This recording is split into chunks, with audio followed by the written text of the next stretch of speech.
এই যে আজকের সমাবেশে হামলা, এতে আসলে আখেরে লাভটা কার হলো? আওয়ামী লীগ কি প্রমাণ করতে পারলো যে তারা এখনো পেশি শক্তি ধরে অন্তত গোপালগঞ্জে, নাকি এটাই প্রমাণ হলো যে তারা আসলে সেই সন্ত্রাসের রাজনীতির বাইরে আসলে এখনো কিছু চিন্তা করতে পারছে না?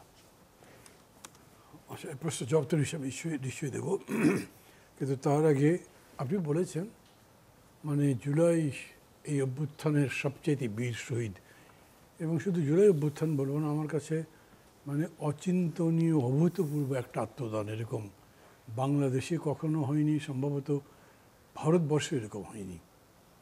ঠিক আছে, ক্ষুদিরাম অন্যান্যরা আছেন, তারও হাসতে হাসতে ফাঁসির কাঠে গেছেন, কিন্তু একেবারে বুক চিতে এরকম করে গুলিটার ইতিহাসই আমি খুব কম জানি, বা জানি না আমি সেরকম। তাকে শ্রদ্ধা জানাচ্ছি, আবু সাঈদকে, তার সাথে সাথে আর সবাইকে যারা শহীদ হয়েছেন 52 থেকে এই পর্যন্ত যারা দেশের মুক্তি আন্দোলনে, গণতান্ত্রিক আন্দোলনে শহীদ হয়েছেন, সবার প্রতি শ্রদ্ধা জানিয়ে আমি আপনার কথার মধ্যে যাচ্ছি। প্রথম কথা হচ্ছে যে আমার কাছে খুব বিস্ময়কর মনে হয়েছে, এরা তো গোপনে করেনি জিনিসটা, গতকালকে থেকে এই সম্পর্কে চাউরেছে ব্যাপারটা, ফেসবুকে দিয়েছে, শেখ হাসিনা ডিরেকশন দিয়েছেন, সব জায়গাতে গেছে, এবং এটা উনি বহুদিন ধরে দিচ্ছেন, অন্যান্যরাও জানে। তো এটা জানবার পরে আজকে এই ঘটনাটা ঘটতে দেওয়া পর্যন্ত গভর্নমেন্টের কী কাজ ছিল আমি কিছু দেখি না। দেখেন, এই কথাটা কেন বলছি, এই যে মিটফোর্ডে যে ঘটনা ঘটেছে সেটা সম্পর্কে আমি একই কথা বলবো, মানে খুবই দুর্ভাগ্যজনক যে বুধবার সন্ধ্যাবেলায় এরকম করে এতই একটা অমানবিক ঘটনা ঘটলো যে আমি নিজের ছবি দেখতে গিয়ে আমার অন্তর থেকে বলছি এটা কি, এরকম করে পাথর তুলে বাড়লো। আবার দেখেন কতগুলো লোক চতুর্দিক দিয়ে দাঁড়িয়ে আছে, কেউ কোনো সারা শব্দ করলো না, কোনো রিয়াকশান নেই। আমি বাদ দিলাম জনগণকে দোষারোপ করে কী করবো, ও তো আবার পলাশির যুদ্ধেও আমাদের এরকম অনেক ঘটনা আছে নিদর্শন। যাই হোক, বিতর্কিত কোনো ঘটনার মধ্যে যাচ্ছি না। পুলিশ কী করলো, বুধবার রাত গেল, বৃহস্পতিবার সারাদিন গেল, রাত গেল, পরদিন জুম্মা পর্যন্ত পুলিশ হ্যাজ নো অ্যাকশন, গভর্নমেন্টের কোনো অ্যাকশন নেই। তার মানে সামগ্রিক ব্যাপারটাতে আমি একদম প্রধানত দায়ী করছি সরকারকে, কেন তারা কিছু করতে পারলো না। সেকেন্ডলি দেখেন, আমি আবারও এই যুবকদের, মানে যারা এনসিপি করেছেন, নেতা যারা যারা আছেন, যারা গেছেন, তাদেরকে ধন্যবাদ দিই। তারা কিন্তু এগুলো ঘটনা জানেন, জেনেও গেছেন। আমরা পলিটিক্যাল পার্টিগুলো কীরকম করি, ধরেন একটা ঘোষণা দিলাম, প্রতিপক্ষ সব রকম প্রস্তুতি ভেঙে দেবে, আমরা ওইটা মানে উপেক্ষা করে যাই না, ফেস করতে হবে, নাহলে মানুষ বড় ভিড় ওরা তো মোকাবেলা করতে জানে না। এরকম সময় কেউ এই গভর্নমেন্ট মাঝখানে দাঁড়ায়, হয়তো 144 দেয়, হয়তো একটা বিধিনিষেধ জারি করে, সভা করতে দেয় না, ক্ল্যাশটা অ্যাভয়েড করে। ক্ল্যাশটা হবে ইমিনেন্ট, যে দেখেন 4টা মানুষ মারা গেছে, তারা ওই জায়গাতে সভা বন্ধ করে দিতে পারতো না? একটা নির্দিষ্ট সীমানায় গিয়ে এনসিপিকে বলতো না, আসতে পারবে না তোমরা, এদেরকেও বলতো বেধড়ক গ্রেপ্তার করতো, কারণ এটা তো বেআইনি। এবং হ্যাঁ, এটাকেও বলতে পারি যে আপনি ওদেরকে নিষেধ করছেন, কারণ তাদেরকে আসার পর তাদের করে দেওয়া দরকার ছিল। আমি বলছি, যেহেতু প্রথম পর্যায়ে আমি যেটা শুনেছি, আমি গাড়িতে চলতে চলতে নিউজটা শুনলাম, পুলিশ অসহায়ের মতো দাঁড়িয়েছে, তারা কোনো কাজ করছে না। এত বড় অসহায় কোনো দিন পুলিশকে দেখা যায়নি। প্রথম দফায় তো পুলিশ কিছু করতে পারে নাই, শেষ পর্যন্ত পুলিশ কিছু করতে পারে নাই। পরে আর্মি গেছে, যেটা আমি এখন আপনার কাছে শুনলাম, আমার ব্যস্ততার কারণে আমি টিভিতে বন্ধ করে জায়গাতে শুনতে পারিনি। এর আগেও একবার গোপালগঞ্জে এরকম ঘটনা ঘটেছিল, যখন তারা এসে হামলা করলো, তারপরে আর্মি গিয়ে সেটা অ্যাকশন নিয়েছিল, এবং সেটা বহুদিন গোপালগঞ্জ মোটামুটি ঠান্ডা ছিল। মানে এটা একটা অদ্ভুত বিষয় যে এগুলো একটা ঘোষিত কর্মসূচি, এবং সেটা বাধা দেওয়ার কর্মসূচি, সাধারণ গণতান্ত্রিক মূল্যবোধ বাদী দেন যারা কর্মসূচিটা ঘোষণা করছে তারা নিষিদ্ধ, এবং তারা মাত্র 1 বছর আগে পতিত এই ঘটনার মধ্যেই পরাজিত হয়েছে।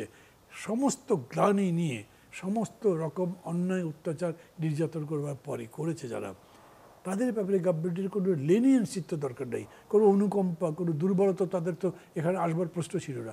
গভর্নমেন্ট কী করলো? এখন যদি বলে কেন আর্মিও তো সেটা গভর্নমেন্টই নামারো, আর্মি নামিয়ে এটা গভর্নমেন্টের কৃতিত্ব কোনো সময় কেউ দেয়নি, এরকম করে হয় না। বিকজ আর্মি হলো লাস্ট রিসোর্ট, এটা হলে এটা হয়। তা আমরা জানি, আপনাদের আগেই ক্যালকুলেট করা দরকার ছিল, যদি মনে করতে না পুলিশ দিয়ে পারবো না, বা আমরা এপিবি দিয়ে বা অন্য শক্তি দিয়ে এখানে নামিয়ে পারবো না, আগেই এখানে নামিয়ে দিতেন, দিয়ে বন্ধ করে দিতেন। এটা শেষ পর্যন্ত কী মেসেজ দিল? আপনি যে প্রতিক্রিয়ার কথা বলছেন, দেখেন আমি নিজে খুব সংক্ষুব্ধ এই কারণে, এর মানে কি, অন্য জিনিস বাদই দেন, এই পতিত স্বৈরাচার জানালো যে আমরা এখনও ঐক্যবদ্ধ আছি, এখনও লড়াই করবার ক্ষমতা রাখি। তারা জিতেছে কি হেরেছে ওইখানের মাঠের যুদ্ধে বা সেই রাজনীতির লড়াইয়ে, কিন্তু সমস্ত দেশব্যাপী এই একটা মেসেজ গেল যে তারা আবার প্রস্তুতি নিচ্ছে, অর্গানাইজ করছে, আর এক জায়গায় আসবে। গভর্নমেন্ট কী করবে এই ব্যাপারে আমি জানি না, কারণ গভর্নমেন্ট ওই যে ফরহাদ ভাই বলছিলেন না, আমি কিন্তু প্রায় ডে ওয়ান থেকে বলছিলাম, মানে এরকম তো সব জায়গায় হয় যে এরকম অভ্যুত্থানের পর বা বিপ্লব যেটাই বলেন, সমস্ত প্রশাসন ভেঙে যায়। আর আমাদের পুলিশ এত বাড়াবাড়ি করেছে, আমরা কিন্তু জানতোই না এই যে এত গুপ্ত হত্যা বলেন, তারপরে আপনার ফোর্সফুল ডিসঅ্যাপিয়ারেন্স বলেন, এগুলো যা যা হয়েছে ওই র্যাবের চাইতে পুলিশ বেশি করেছে। তো পুলিশের উপর জনগণের তো বিক্ষোভ ছিল, সেই কারণে পুলিশ মার খেয়ে ট্রাক লাশ লুটকে রেখেছে হয়েছে। গভর্নমেন্ট তো সেটা ট্যাকল করবে, কীভাবে করবে? ডক্টর ইউনূস দুইবার তাদের সাথে বসছেন, তাদেরকে একবার এরকম করে বললেন না, যা হয়েছে হয়েছে, দিস ফর নো ফার্দার, তোমরা যারা যারা এই ধরনের অত্যাচার নির্যাতন করেছো প্রবাসে তাদের বিচার আমাকে করতে হবে, জনগণের দাবি। কিন্তু বাকি যারা আছো নির্দোষ তাদের কোনো শাস্তি হবে না, তোমরা সব যাও, তোমাদের ডিউটি করো, তোমাদের সবাইকে আসতে হবে। যারা তারপরে আসবে না বরখাস্ত করে দিন, নতুন লোক নিন। এখনও তো নিচ্ছেন আপনি, তখন কি নিতে পারতেন না ইমার্জেন্সি বেসিসে? মানে যখন আমি এরকম দুজনকে জিজ্ঞেস করেছি উপদেষ্টাদের, তারা বলেন ভাই এতগুলো বছর ধরে ওরা চালিয়েছে, সব নিজেদের মতো করে সাজিয়ে রেখেছে। তার মানে লক্ষ লক্ষ পুলিশ যত সদস্য আছে সবকে আওয়ামী লীগ করে রেখে, এটা কোনোভাবেই হতে পারে না। আমরা কথাবার্তা বলি না, সেই সময় বলি নাই, এগুলো গভর্নমেন্ট কিছুই করে নাই। তারপরে মানে জনগণকে একদম অসহায় একটা প্রশাসনের সামনে এখন কাতরাতে হচ্ছে। রাজনৈতিক দলগুলো এই কষ্ট পাচ্ছে, সবাই পাচ্ছে, এবং এর ফলে সবচেয়ে বড় যে প্রশ্ন মানুষের মধ্যে তৈরি হচ্ছে, সেটা আমি মনে করি আপনারাও দেখছেন বেশ কিছুদিন ধরেই হচ্ছে, নির্বাচন কি হবে, এবং আজকের পরে এই প্রশ্নটা আরও কীভাবে আসবে। মানে ধরেন কেউ যদি জিজ্ঞেস করে ওই গোপালগঞ্জে কীভাবে আপনারা ইলেকশন করবেন, কেউ যদি প্রশ্ন করে শরীয়তপুর কীরকম করে ইলেকশন করবেন, আরও অন্যান্য জায়গায় করতে পারে।